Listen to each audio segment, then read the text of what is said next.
हमारा बेटी को ना नौकरी चाहिए नहीं चाकरी चाहिए, कुछ नहीं चाहिए, बस उसका किडनी निकाल करके उतना ही पैसा चाहिए, किडनी निकाल कर करके चारों को हमारा बेटी को पैसा मिल जाना चाहिए। पप्पी ऐसा है कम से कम एक परवस्ती कर दो तो माइक नौकरी दिला दे तब न रहते।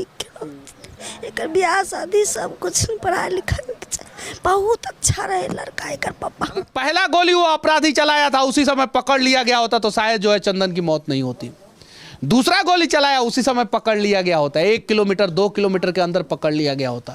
इन लोगों से सवाल पूछना है पूछिए, जितना भी टांग खींचना है खींचिए, जितना भी निगेटिव खबर दिखाना है दिखाइए, लेकिन हो सके तो किसी का मदद करने का प्रयास कीजिए। धरती पर सिर्फ दो ही जाति है, गरीब और अमीर। अमीर के लिए सारा सिस्टम कानून सबका दरवाजा खुला हुआ है और गरीब के लिए सब कुछ बंद है। भैया बहुत शांत स्वभाव के आदमी थे और उनसे आप गुस्सा से बोल देते ना तो वो खुशी से अपना रास्ता दूसरा नाप लेते थे। क्या गुनाह है? ये लोग पाकिस्तानी हैं, ये लोग आतंकवादी हैं, ये लोग नक्सलवादी हैं।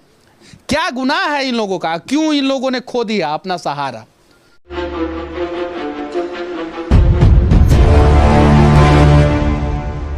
बेगूसराय में जो गोली कांड करके अपराधियों ने तांडव मचाया, 30 किलोमीटर तक लगातार गोली मारते रहे, लगभग 11-12 लोगों को गोली लगा, जिसमें से चंदन कुमार की मौत हो गई। उन्हीं के घर पे अभी हूँ और उनकी ये पत्नी है, 1.5 साल पहले सिर्फ शादी हुआ था। जरा सोचिए इनका क्या गुनाह था। उनकी दादी है ये, उनके सारे परिवार वाले हैं ये लोग। ये छोटी सी बच्ची जो 8 महीना की है उसका क्या गुनाह था? अब इस परिवार को सहारा कौन देगा? हाँ, राजनीति तो होगी, बेगूसराय बंद किया जाएगा, कभी सत्ता पक्ष विपक्ष को बोलेगा दोषी ठहराएगा, कभी विपक्ष जो है सत्ता पक्ष को दोषी ठहराएगा। लेकिन आखिर बिहार में अपराधियों का मनोबल इतना क्यों बढ़ गया है जो 30 किलोमीटर तक बेगूसराय, जहां पे बरौनी जैसा रिफाइनरी है, अनेकों फैक्ट्री है, पेप्सी जैसी कंपनी है, वहां पे गोली चलाते हैं और सड़क पे किनारे पे जो भी आदमी रहता है उसको गोली मार देते हैं और उन्हें पकड़ा तक नहीं जाता है। जरा सोचिए, अगर पहला गोली वो अपराधी चलाया था उसी समय पकड़ लिया गया होता तो शायद जो है चंदन की मौत नहीं होती। दूसरा गोली चलाया उसी समय पकड़ लिया गया होता, 1 किलोमीटर 2 किलोमीटर के अंदर पकड़ लिया गया होता। सीसीटीवी लगा हुआ है, फिर भी उसके बावजूद भी जो है ना, इन लोगों का क्या गुनाह है? ये लोग पाकिस्तानी हैं, ये लोग आतंकवादी हैं, ये लोग नक्सलवादी हैं। क्या गुनाह है इन लोगों का? क्यों इन लोगों ने खो दिया अपना सहारा? कभी आप लोगों ने सुना है कि नेता मर गया हो, गोली मार दिया गया हो, नेता का परिवार वाले को गोली मार दिया गया हो? उनको तो सुरक्षा मिल जाता है, इस परिवार को सुरक्षा कौन देगा? बनिए ना सहारा इस औरत के लिए, इस बहन के लिए। मैं बिहार के लोगों से विनती करना चाहता हूँ, मदद करते हैं ना तो आइए इस बहन के बारे में पहले पूरा जानकारी ले लीजिए और हो सके तो इस बहन को मदद कीजिए। कर सकते हैं? नहीं कर सकते, हमें पता है। इस दादी को मदद कीजिए, इस परिवार को मदद कीजिए। यहाँ पे सभी औरतें हैं, इन लोगों को उम्मीद है कि कोई तो आएगा मसीहा और इनको मदद करेगा। अब मैं क्या पूछूं इन लोगों से? मेरी मजबूरी है कि ऐसे जगह पे जाने के बाद पूछना पड़ता है। अगर नहीं पूछेंगे तो आप लोग कहेंगे कि खुद बोल के जो है चला आया। कैसे थे आपके पति? कितना प्यार करते थे? अब कैसा महसूस कर रही हैं? क्या किया जाए? कौन है आप? कितना दिन पहले शादी हुआ? कितने बच्चे हैं? क्या करूं हम? क्या करें हम? बताइए। अगर आप लोगों के अंदर इंसानियत होता तो शायद जो है प्रशासन से पहले जो है बिहार के लोग जो है अपराध की घटनाओं पे लगाम लगा देते। लेकिन हमें कोई मतलब नहीं है, हर चीज़ को जातीय रंग दे देना। विधायक जी हमारे जाति के हैं तो विरोध नहीं करेंगे, सांसद जी हमारे जाति के हैं तो विरोध नहीं करेंगे।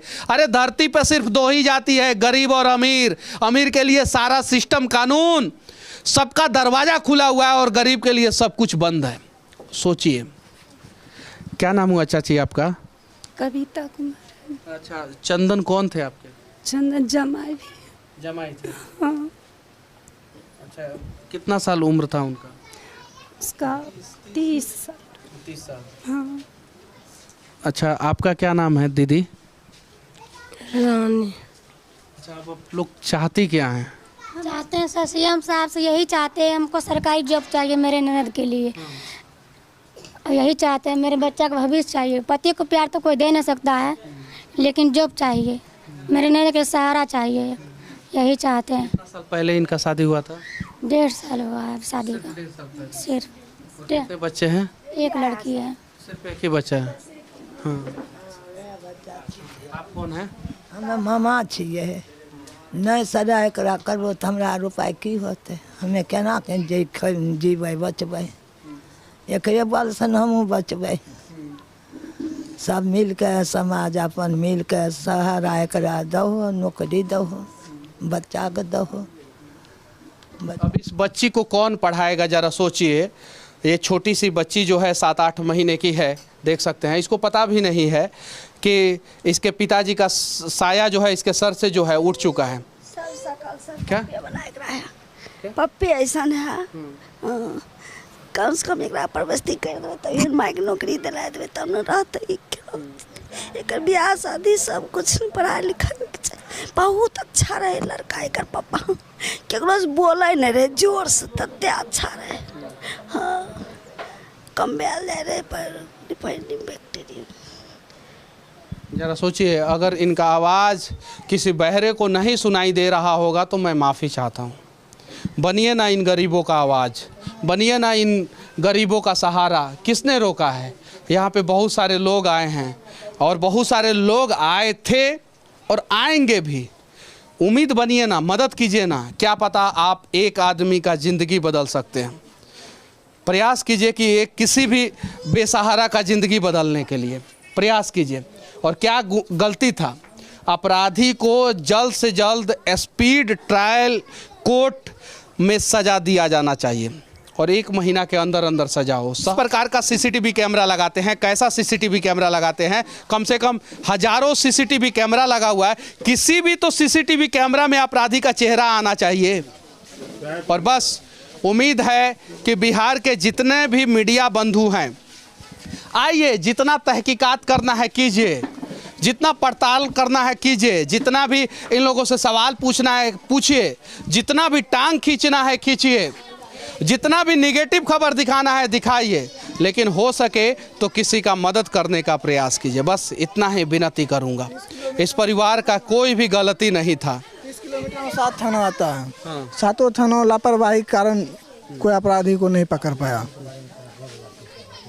चंदन कैसा लड़का थे? सर, पूरा समाज उनके लिए रोया।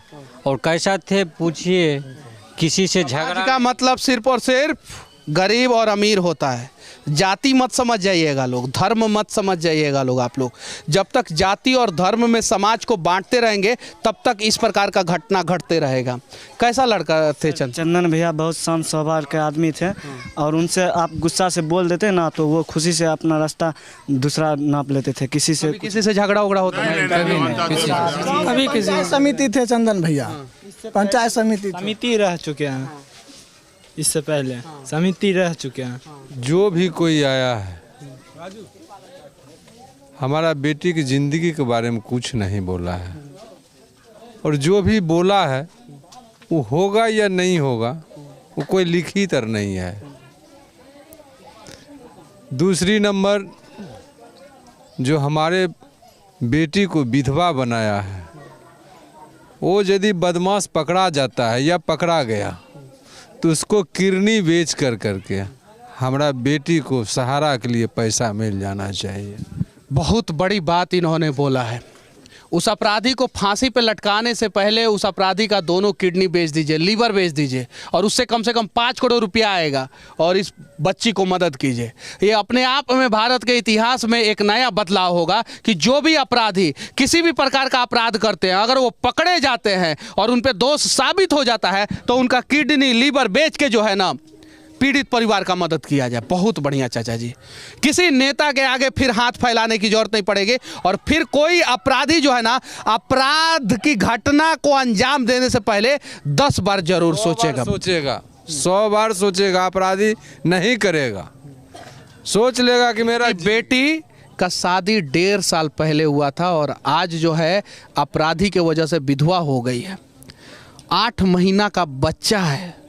जरा सोचिए, बस भारतीय न्याय व्यवस्था में कुछ सुधार किया जाए और इस प्रकार की अपराध की घटना को अंजाम देने वाले का किडनी लीवर बेच दिया जाए। हाँ, हमारा बेटी को ना नौकरी चाहिए नहीं चाकरी चाहिए, कुछ नहीं चाहिए, बस उसका किडनी निकाल करके उतना ही पैसा चाहिए, किडनी निकाल कर करके चारों को हमारा बेटी को पैसा मिल जाना चाहिए। चलिए, एक मैं विनती करना चाहता हूँ आप लोगों से। आप लोग चंदन के घर पे आए हैं, आधे से अधिक लोगों के मुंह में गुटखा है। जिसके मुंह में है वो समझ जाएगा। जिसके मैं किसी का चेहरा मैं नहीं दिखाना चाहता हूँ, छोड़ दीजिए लोग। चंदन की मौत गोली से हुई है, आप लोगों की मौत कैंसर से हो जाएगी। छिपने की जरूरत नहीं है। मैं आप लोगों के लिए बोल रहा हूँ, बस प्रण लीजिए लोग। कोई पिता अगर गुटखा खा रहा है तो उसका बच्चा खाएगा, कोई बच्चा खा रहा है तो वो गलत कर रहा है। मैं विनती करना चाहता हूँ, बाकी आपकी मर्जी है।